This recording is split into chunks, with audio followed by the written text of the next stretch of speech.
이때로부터 예수 그리스도께서 자기가 예루살렘에 올라가 장로들과 대제사장들과 서기관들에게 많은 고난을 받고 죽임을 당하고 제3일에 살아나야 할 것을 제자들에게 비로소 나타내시니 베드로가 예수를 붙들고 항변하여 이르되 주여 그리 마옵소서 이 일이 결코 주께 미치지 아니하리이다.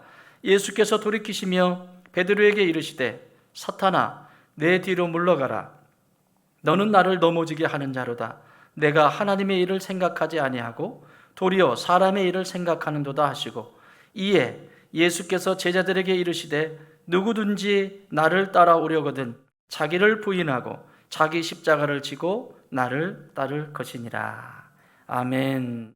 지난 시간에 우리가 너는 나를 누구라 하느냐? 너희는 나를 누구라 하느냐? 누구라 그랬죠? 주는 그리스도시요 살아계신 하나님의 아들이십니다. 하나님의 관심은 세상에 있지 않아요. 세상 사람들의 고백을 듣고 싶지 않습니다.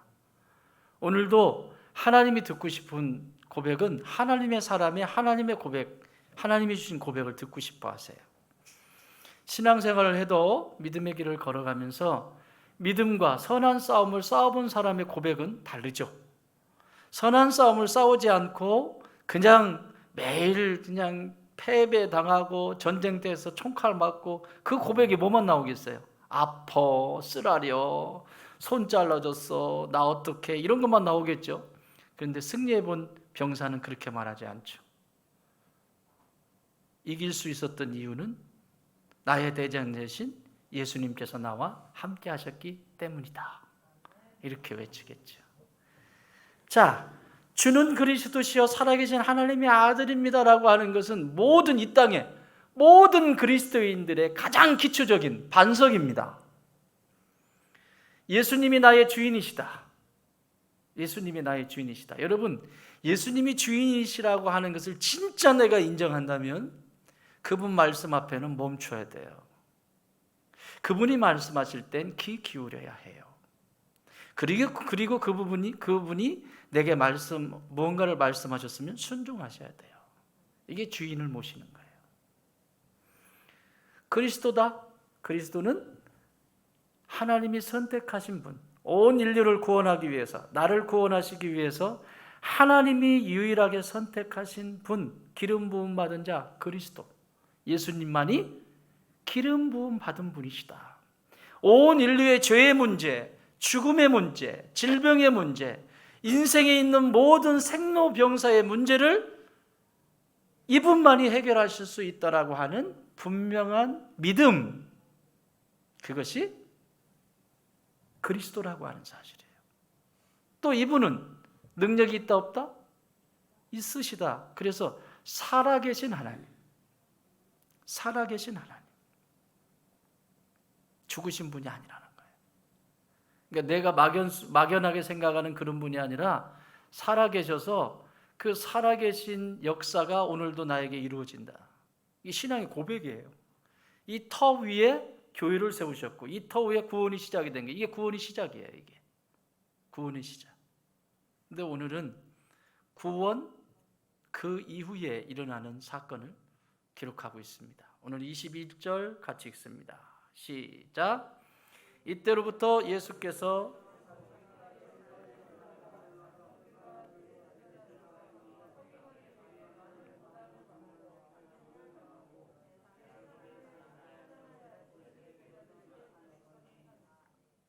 언제부터요?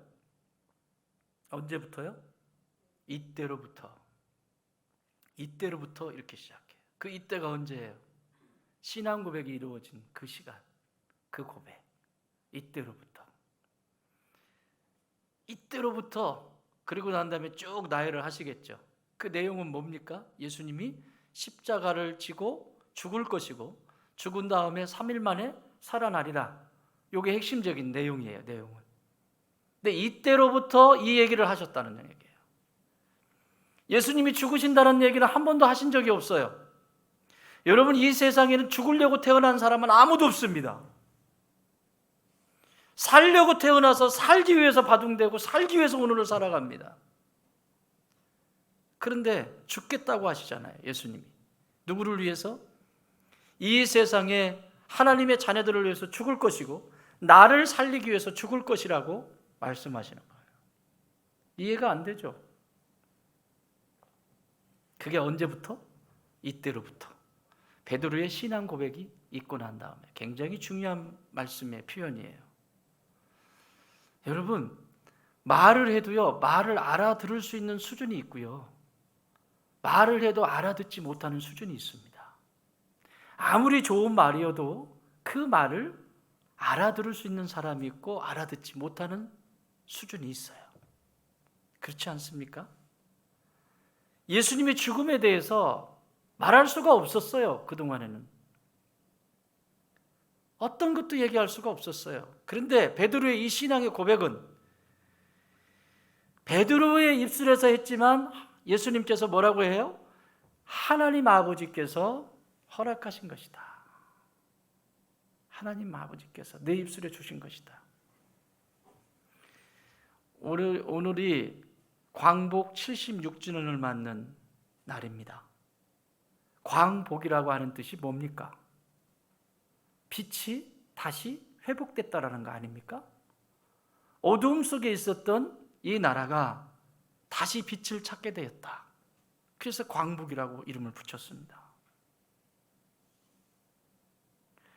그 나라를 빼앗겨서 살아왔던 그분들에게 우리가 아는 역사 속에 아는 이 정도가 아니란 말이죠. 저희 어머니가 연세가 지금 95이세요. 내일 모레면 100세신데 저희 아이들이 그래요. 지혜 애미가 역사 선생님이니까 어려서부터 역사를 공부를 잘했어요. 세 녀석 전부 다. 그러니까 무슨 역사 얘기만 나오면 그 역사에 대해서 줄줄줄 얘기해. 마치 퀴즈 맞추듯이 막 서로 그러는데, 와, 할머니는 내가 역사 공부한 역사의 산 증인이시네. 다 겪어보신 거죠. 광복도 겪어보시고. 그런 분들 앞에서 할 말이 있을까요? 우리가 아는 수준이 아니에요. 나라를 잃어버려가지고 산다고 생각해 보세요. 주권도 잃어버리고 미래 소망도 없고 맨날 해도 뭐합니까? 다 빼앗기는데. 그게 나라 없는 서러움이거든요. 그런 서러움 속에서 찾은 것이 광복이라고요. 자유민주주의 국가라고 하는 이 국가가 세워지는 다시 찾은 나라 대한민국이라고요. 그런데 다시 찾는 것도 중요한데 저는 요즘 그런 생각이 들어요. 찾은 것도 중요한데 그걸 지키는 건 더 중요하다. 오늘 이 시대를 보면 너무 씁쓸하고 그렇게 해서 찾은 나라, 그렇게 해서 빛을 보게 된 이 나라가 너무너무 어려운 상황 속에 있는 것을 보면서 좀 답답하고 그렇습니다. 여러분, 우리의 영혼은 안 그런 것 같습니까? 예수님은 당신을 소개하실 때 이렇게 말씀하세요. 나는 세상의 빛이다. 이 세상에 어둠 가운데 사는 모든 인생들에게 예수님을 만난 그 즉시 그들에겐 빛이 임하고 광복의 역사, 다시 한번 그 에덴 동산에 잃어버렸던 신분을 다시 찾게 하시는 사건이 십자가의 사건이거든요. 빛을. 그런데 이 빛을 다시 기쁨을 누렸음에도 불구하고 그 구원을 주신 그 구원에 대하여 감격하거나 그 감격 때문에 살아가는 시간들이 그리 많지 않은 것 같아서 오늘 이 시대를 보면서 또한 성도들을 보면서도 기도하게 됩니다. 자, 오늘 이 말씀은 그런 관점에서 매우 중요한 말씀입니다.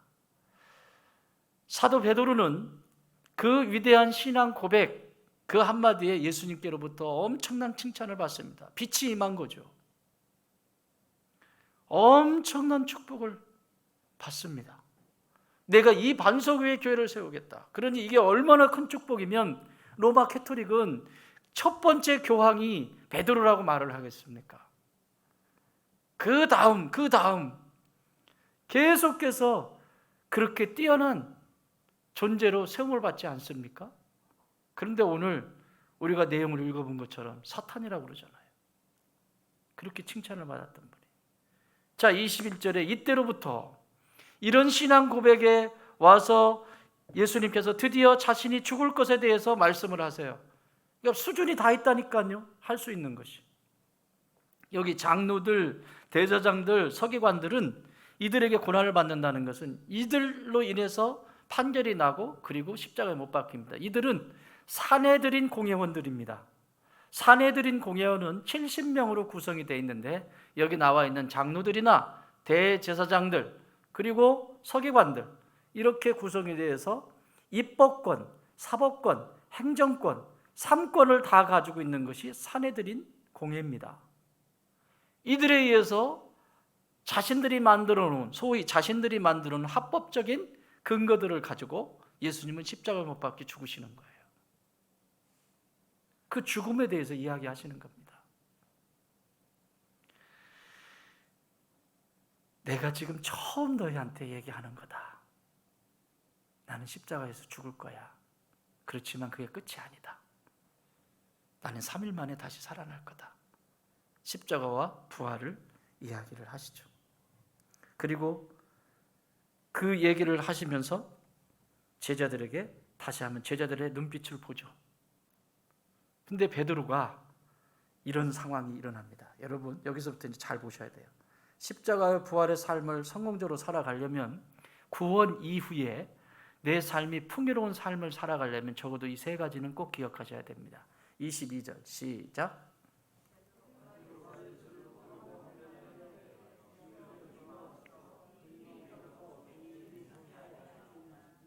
베드로가 예수를 붙들고 항변하며 이르되 주여 그리 마옵소서 이 일이 결코 주께 미치지 아니하리이다.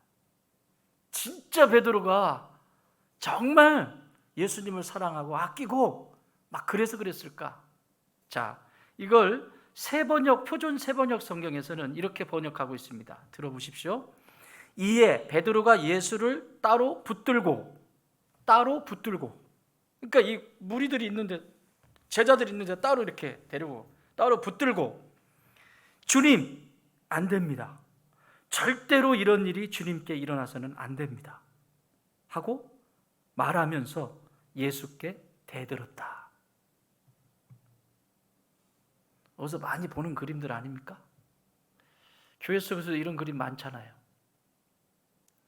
자신의 뜻이 관철되지 않고 내가 원하는 대로 뭔가 되지 않을 때 이렇게 하잖아요. 그렇지 않습니까? 내 뜻이 중요하고 내 생각이나 내 감정이 중요하고 교회는 중요하지 않고 교회는 예수님의 몸이에요. 교회를 함부로 하는 것은 예수님에게 함부로 하는 거예요. 예수님에게 상처 붙이는 거예요. 상처 내는 거예요. 데리고 가서 거기서 붙들고 막 대드는 거예요. 절대 안 된다고. 베드로의 심정은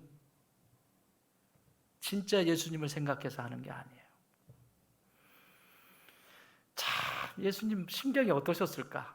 믿을만해서 그래도 요만하면 됐다 이런 신앙 고백이면 그래서 믿을만해서 이 얘기를 죽음에 대한 얘기를 했더니 금방 언제 그랬냐는 듯이 내가 언제 당신의 십자가를 통해서 구원받았습니까? 언제 그랬냐는 듯이 언제 은혜를 입었냐는 듯이 순식간에 돌변해버리잖아요. 참 안타까운 일이죠. 왜 그럴까요? 따라합시다. 죄를 버리지 못한 삶. 여러분 죄를 버리지 못하면 죄가 뭐라고 그랬죠? 말씀에 순종하지 않으려고 작정한 게 죄예요. 그리스도인의 죄는 세상 사람들이 얘기하는 죄가 아니에요. 말씀에 순종하지 않으려고 작정한 게 그게 죄라고. 내가 중요한 게 죄라고. 죄를 버리지 못하니까 그 안에 탐심이 생기죠. 욕심이 생기죠. 이걸 뭐라고 그래요? 기복신앙이라고 그래요. 여러분 교회에 나오시는 이유가 뭐예요? 부자 되려고요? 내 질병 고치려고요? 내 자녀 좋은 학교 가라고요? 필요할 수 있죠. 그러지 말라는 것도 아니고. 근데 그것이 먼저 되면 큰일 나요. 이걸 기복신앙이라고 그래요. 뭔가 믿음의 길을 걸어가면 나한테 뭔가 잘 일이 술술 잘 풀리는 것 같고 뭔가 잘 되는 것 같고 기복적인 신앙이에요. 그거는 저 상황당에 가서 빌어도 돼요. 물도 넣고. 아마 그 열심과 그런 자세와 그런 것들을 통해서 아마 감동 먹을 거야. 아이고, 그런 힘이 있으면 교회 와서 새벽기도 하지. 그렇지 않아? 점집에 갈림 있으면 교회 와서 새벽기도 하지. 그렇죠? 근데 참 이상해요. 참 이상해요. 그렇게 움직인다고요. 이게 죄예요. 그냥 내 마음대로 살고 싶은 거예요. 이 기복신앙은 항상 내 중심으로 움직여요. 신앙도. 그래서 하나님도 내가 만들어가. 하나님 이런 분이라고. 내가 이렇게 만들어놔. 그래서 여기 이렇게 만들어 놓은 거 안에 하나님이 안 계시면 하나님 싫어. 그리고 내가 원하는 만큼만이 아니고 엉뚱한 것이 들어오면 하나님 몰아내버려. 들어오지도 못하게 만들어버려. 이게 기복신앙이에요. 자기가 그려놓은 원 안에 들어놓는 거죠. 그 원 밖에 있으면 들어오지 못하게 만들고 밖으로 쫓아내고. 신앙도 이래요. 그런데 지금 예수님이 원하시는 것은 기복적인 신앙이 아니라 복음적인 신앙을 얘기하시는 거예요. 무슨 신앙? 복음적인 신앙. 복음은 뭐예요? 여러분, 복음이라는 게 뭐예요? 용어 정리하고 가세요. 복음을 전해야 된다. 복음을 전해야 된다. 복음의 사람이 되어야 된다. 입으로는 외치는데 그 복음이 뭔지를 몰라. 복음이 뭐예요? 예수 그리스도의 십자가, 부활, 그리고 재림. 예수님의 십자가가 곧 나의 십자가고 죄 있어서 죽으셨어요? 아니잖아요. 예수 그리스도의 부활, 예수님처럼 다시 살아나는 것이 그 부활, 신앙 믿는 거. 그리고 다시 오실 예수님을 기다리면서 오늘 사는 거, 재림. 자, 우리 교회의 비전이 뭐죠? 함께 십자가와 부활이에요. 함께 읽는 게 쉬워요? 땀 흘려야 될 때 희생과 헌신과 사랑과 수고와 애씀이 그 자리에 붙어서 그렇게 하는 게 쉽니다. 이게 십자가예요. 이게 십자가. 함께 거두는 것. 부활이죠. 부활. 그 부활의 기쁨을 같이 경험하게 되어 있다고요. 십자가와 부활은 뗄래야 뗄 수가 없어요. 양면과 같아요. 동전의 양면과 같아요. 십자가 없는 부활은 없어요. 그런데 뭐만 바래? 부활만 바라죠. 내가 원하는 대로만 이루어졌으면 좋겠고, 내 희생이나 내 수고나 내 땀방울이나 내가 죽는 것이나 이것은 전혀 내가 왜 그렇게 해야 되는데, 그런데 열매만을 보는 거죠. 그런 일은 없어요. 기독교 신앙에서는 그런 건 없어요. 이 나라가, 이 대한민국이라고 하는 나라가 이렇게 존속됨으로 말미암아 나라고 하는 존재가 지금 어떻게 살고 있어요? 여러분, 나라 없는 서러움이 얼마나 큰데요. 여기 지금 우리가 지금 사는 이 동시대에도 나라가 없어가지고 바다 위에서 떠서 다니는 분들 계시잖아요. 자기 나라로도 들어가지 못하고 나라가 없어졌어. 옛날에 그 무슨 영화지? 그 아주 작은 나라인데, 영화인데 다른 나라에 가서 일을 보고 모국으로 돌아가려고 하는데 공항에서 탁, 뭐죠 그거 영화 제목? 에? 터미널이라고 하는 영화. 그 공항에서 들어가려고 그러는데 나라가 없어져 버린 거예요. 못 들어가는 거야. 터미널에서 하는 거예요. 공항에서. 그래 나중에 이제 결국 나라가 회복이 돼서 공항에서 거의 공항 직원이 돼가지고 거기서 사는 거예요. 참 누가 만들었는지 그거 싫어할 것 같아. 뭔가 나라가 없다. 그런데 반대로 너는 그 나라를 위해서 어떤 희생을 했니? 라고 묻는다면, 오늘 고백의 기도도 우리가 드렸지만, 그래, 너는 그 나라를 위해서 어떤 희생과 어떤 눈물을 흘렸니? 교회도 마찬가지야. 하나님 나라도. 천국에 들어가고 천국에 가는 것은 너무 좋아하면서 그 천국을 위해서 너는 어떤 희생이 있었니? 십자가가 없는 천국은 없어요. 반드시 십자가가 따라요. 가정의 분위기도, 가정의 천국을 사는 것도 희생하지 않고 그냥 나는 나대로 내 방식대로 살고 어떻게 거기에 천국이 임하겠어요? 가정 가운데 임할 수가 없죠. 내식만 고집하고 안 죽으려고 하니까. 이게 기복신앙이에요. 이 기복신앙은 우리에게 죄를 더 증폭시킵니다. 복음적인 생활은 한번 따라할래요? 복음적인 신앙은 죄사함 받고 회개하여 자발적으로 순종하는 신앙. 예수 그리스도의 핏값으로 죄사함 받고 회개함으로 자발적으로 순종하는 거예요. 누가 시켜서가 아니라 하고 싶어 미치겠어. 여러분 구원받은 사람의 특징이에요. 이게 예수님을 위해서 무언가를 하고 싶은 거야. 막 잠자도 생각나고 길을 가다가도 생각나고. 이제 그 다음에 얘기할게요. 여기 이제 예수님이 그걸 지적하시는데, 자, 길 가다가도 생각나고 이럴 때도 생각나고 계속 생각나는 거예요. 그게 기도 제목이 되는 거죠. 이게 하나님의 나라를 살아가는데 첫 번째 제일 중요한 것은 이 죄에 대한 부분이, 죄를 버리지 않고는 결코 천국에 들어갈 수 없다. 결코 하나님이 기뻐하시는 이 하늘의 사람으로 살아갈 수가 없다. 두 번째는 23절에 나와 있습니다. 23절 시작.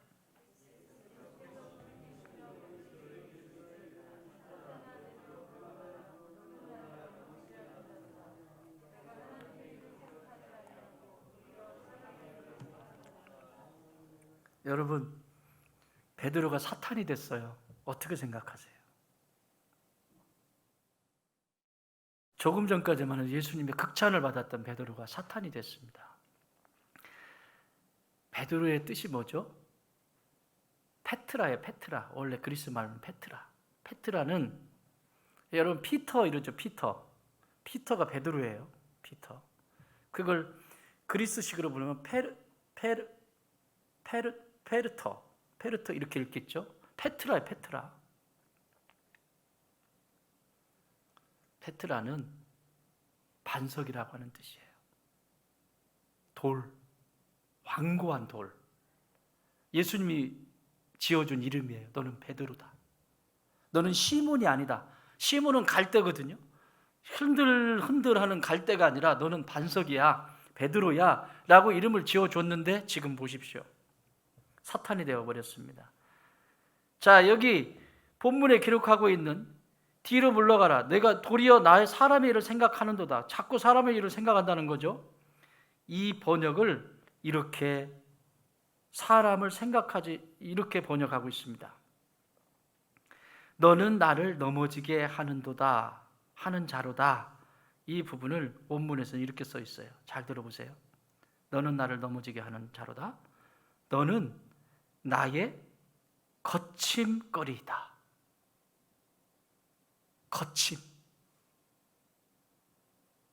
거침거리라는 거예요. 지금 너가 이 말 한마디가 너는 나의 거침거리다. 이걸 다시 바꿔서 얘기할까요? 너는 지금 나의 걸림돌이다. 이 얘기를 하는 거예요. 하나님의 나라를 이루어가는데 지금 너는 나의 걸림돌이야. 그런데 하나님은 베드로에게 시몬을 이름을 뭐라고 지어줬어요? 베드로라고 지어줬죠. 걸림돌이에요? 디딤돌이에요? 베드로라고 하는 그 이름, 그 디딤돌 위에 모든 성도들이 그 신앙의 고백 위에 세워지게 돼 있다고요.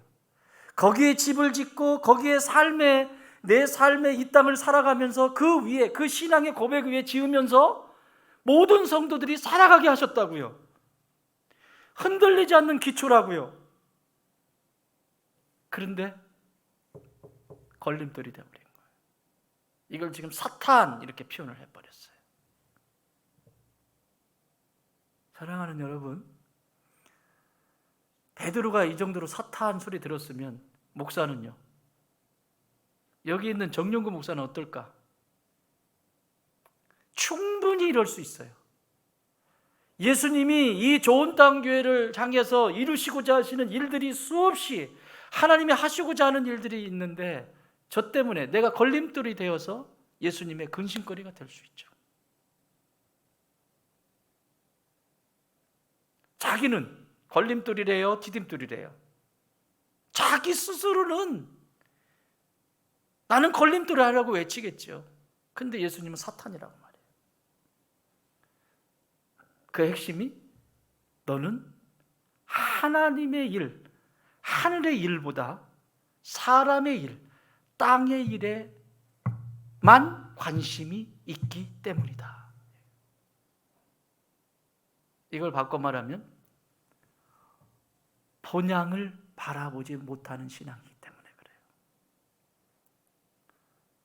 십자가와 부활, 복음적인 삶을 살려면 죄를 멀리해야 되고 항상 구원을 받고 나면 구원 이후엔 움직여야 되는 현상이 천국을 바라보셔야 돼요. 내가 구원받았다. 첫 번째로 죄를 멀리하고 두 번째로 천국을 바라보는 신앙이어야 돼요.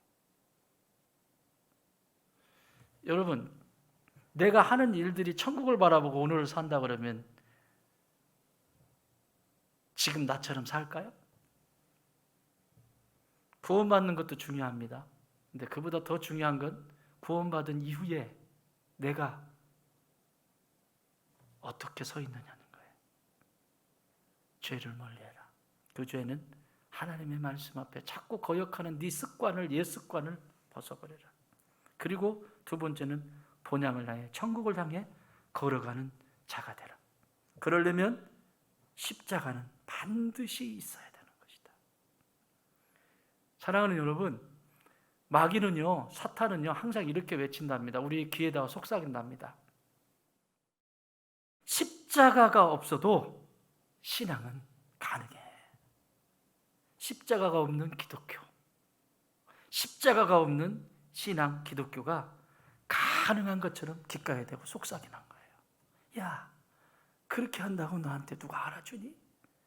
야, 굳이 그렇게까지 할 필요 있니? 희생 없는 천국 없어요. 없어요. 기독교는 십자가와 부활 두 가지가 같이 가요. 그래서 예수님은 이 본향을 향해서 가는 것을 말씀하시면서 뭐라고 말씀하시냐면, 그러려면 두 가지를 가져야 되는데 24절에 이렇게 말씀하십니다. 이에 예수께서 제자들에게 이르시되 누구든지 나를 따르려거든 자기를 부인하고 자기 십자가를 지고 나를 따를 것이다. 그러니까 예수님의 삶을 따라가고 예수님이 들어가신 천국에 들어가려면 이 두 가지를 꼭 기억해라. 하나는 자기 부인, 하나는 자기 십자가. 자기 부인이 뭐죠? 자기 부인. 여기서 자기는 죄성을 가진 자기예요. 끊임없이 자기 생각과 자기 감정과 자기 경험 속에 하나님의 나라는 중요하지도 않고 나밖에 모르는 이런 자기. 자기 부정이 아니에요. 자기 부정과 자기 부인은 달라요.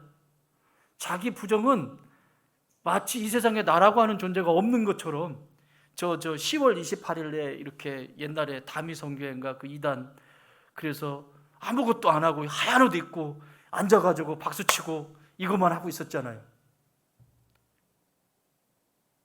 자기 부정은 자기 자체가 다 사라져버리는 거예요. 껍데기까지 다 사라져버리는 거예요. 예수님은 그걸 말씀하시는 게 아니에요. 너 속에 있는 그 예수님을 대적하는 자기, 죄성을 가지고 있는 자기, 지난주에 우리 말씀 나눴던 것처럼 교만, 인색, 사기, 분노, 시기, 분노, 흠욕, 탐욕, 나태, 땅의 일을 위해서는 풍요로운데 하나님의 나라, 하나님이 기뻐하시는 일들, 교회에서 무엇을 하고 하나님이 기뻐하시는 일들은 인색해요. 낚인 거죠. 자기 부인이 안 되죠. 자기 부인이 안 돼요. 내가 중요하니까. 이 상태에서는 내가 구원받은 이후에 하나님 나라를 누릴 수가 없어요. 이 얘기를 예수님이 제자들에게 꼭 집어서 얘기하시는 거예요. 자기를 부인해라. 그 자기를 부인하는 것은 죄성을 가진 존재다. 그것을 갈라디아서 2장 20절에서 뭐라고 말씀하세요? 내가 그리스도와 함께 십자가에 못 박혔나니, 그 그리스도와 함께 내가 그리스도와 함께 십자가에 못 박혔나니, 못 박혀야 된다고, 죽어야 된다고. 이제는 내가 산 것이 아니요 내 안에 그리스도께서 사신 것이라. 이제 그 다음에 반전이 일어나잖아요. 이제 내가, 그 내가는 죄성을 가진 내가가 아니에요. 자기 부인이 이루어진 그 내가, 이제는 내가 그리스도와 함께 뭐 한다고요? 같이 산다잖아요. 자기 부인. 여러분, 이 자기 부인이 안 되는 것은 욕심 때문에 그래요. 탐심이에요. 골로새서 3장 5절에서 이렇게 말씀합니다. 그러므로 땅에 있는 지체를 죽이라. 땅에 있는 지체가 뭐겠어요? 자기죠. 자기 부인되지 않은 자기 죽이라. 곧 음란과 부정과 사욕과 악한 정욕과 탐심이니. 잘 들으세요. 탐심은 우상 숭배니라. 다시 말하면 자기 부인이 안 되어버리면 자기를 채우기 위해서 끊임없이 욕심을 부린다는 거예요. 탐심. 옆에 있는, 지금 내 곁에 있는 이 사람이 얼마나 소중한지 모르고 내가 왜 이런 인간을 만나서 지금까지 이 고생을 해야 되고 내가 왜 그러는 너는, 예수님이 이렇게 물으시는 거죠.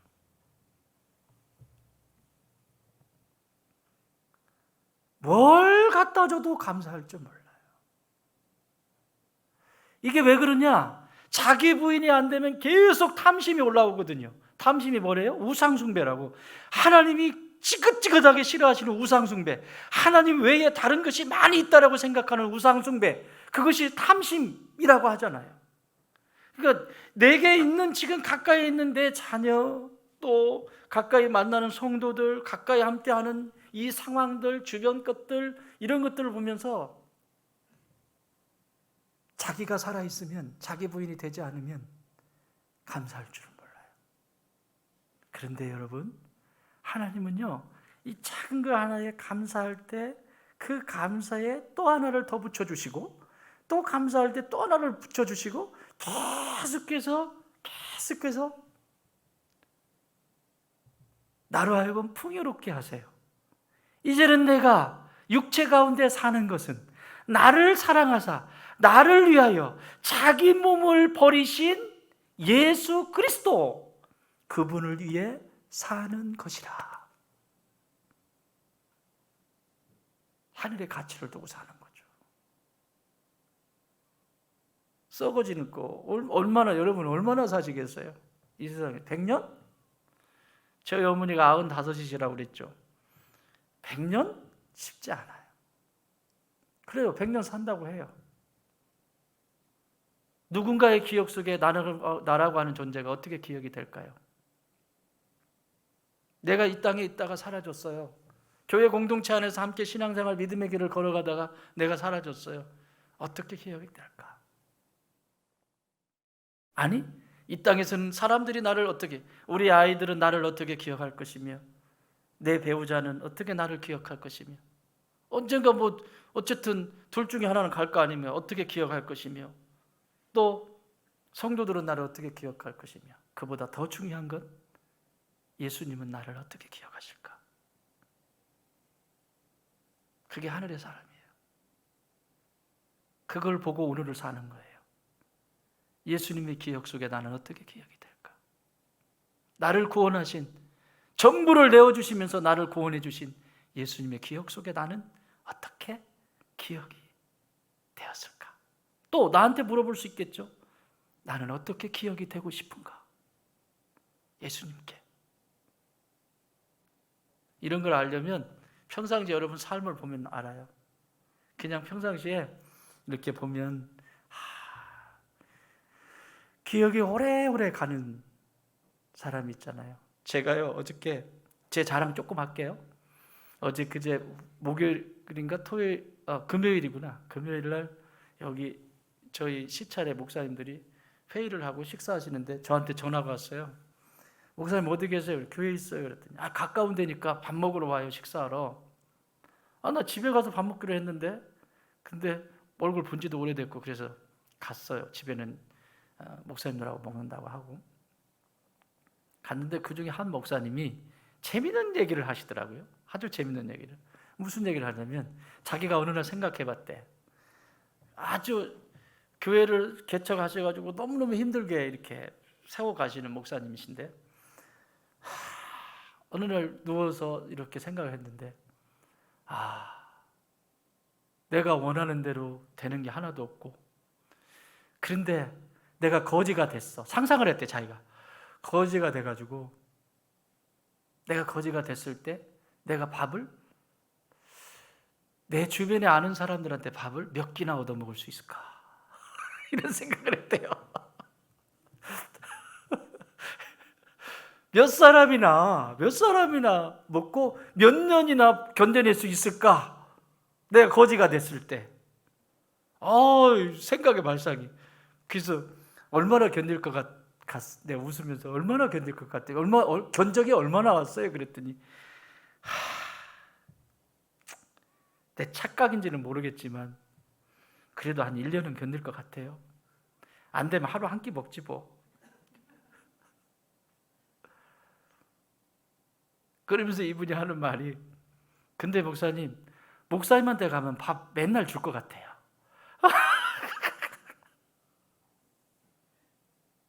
그래요? 밥 빚졌어. 지금 밥 한 그릇 빚졌어 또. 여러분, 누군가의 기억 속에 그분한테 가면 밥 한 끼 먹을 수 있고, 그치? 그분한테 가면 내가 편할 수 있고, 그런 거 있잖아요. 내 일 갈등과 이 고민과 문제들이 그 안에서 다시 한번 정비되어지고. 나는요, 우리 좋은 땅의 모든 가족들이 그런 분들이 되길 바라요. 누가 기억하는데 아우 싫어 이러면 어떡해? 아무개 이러면 어떡해? 이건요, 그날만 있는 게 아니라 마지막 죽음에 이르렀을 때 똑같은 거예요. 그래서 매일매일 오늘을 살 때 꼭 기억하세요. 누군가의 기억 속에 내가 좋은 기억으로 남을 수 있도록 오늘을 희생하셔야 돼요. 십자가 지셔야 돼요. 그래서 십자가 지라는 거예요. 여러분, 이 십자가는 자기 부인은 좀 소극적인 거라면 이 자기 십자가는 적극적인 거예요. 무슨 적극적이냐면, 십자가는 내 안에 움직이는 이 죄성들 있잖아요. 교만이나 인색이나 시기나 분노나 음욕이나 탐욕이나 나태, 이런 내 안에서 꿈틀거리는 이런 것들을 끄집어내서 하나님 앞에 해결하는 것이라면, 자기 십자가는 내 안에 가지고 있는 이것의 반대, 이런 자기라고 하는 이것의 반대, 좋은 것들 있잖아요. 이 안에 예를 들면 재능, 재물, 시간, 건강, 내게 주신 이 세상에서 누리는 이 많은 것들을 가지고 희생하라고 하는 얘기예요. 희생하라는 얘기예요. 자기 십자가가 나 속썩이는, 저는 저기 배우자들 속썩이면 뭐라고 그래? 옛날에 제가 서울에 그 부목사를 있을 때 한 권사님이 앞에서 기도하시는데, 항상 기도하시는데, 주님, 제 십자가입니다. 저 마귀 새끼를. 자기 신랑이 마귀 새끼야. 마귀 새끼야. 어떻게 그걸 변화시키려고? 내가 기도를 지나가다가 들으려고 들은 게 아니라, 그런데 남편 기도하다가 마귀 새끼. 아니요. 그게 아니잖아. 자기 십자가라고 하는 것은 내가 잘못해서 지은 걸 자기 십자가라고 하지 않아요. 내가 잘못한 거 있잖아요. 선택해야 될 때 잘못 선택을 했거나, 내가 판단을 잘못했거나, 내가 뭔가를 잘못해서 얻는 것은 그건 십자가라고 말하지 않아요. 그건 회개해야 되는 것이지. 하나님, 내가 생각이 짧았어요. 하나님 앞에 상의하지 않았어요. 내 멋대로 결정했어요. 이건 회개거리라고. 그건 십자가가 아니야. 내 앞에 있는 나를 힘들게 하는 건 십자가가 아니야. 그러나 여기서 말하는 자기 십자가는 내게 있는 재능, 물질, 건강, 이 수없이 내게 지금 펼쳐져 있는 이것을 위해서, 이것을 가지고 어떻게 희생할 수 있냐? 어떤 십자가를 질 수 있냐? 너는 어떤 헌신을 할 수 있겠니? 자기 십자가예요. 이해가 되셨습니까? 막연한 게 아니에요.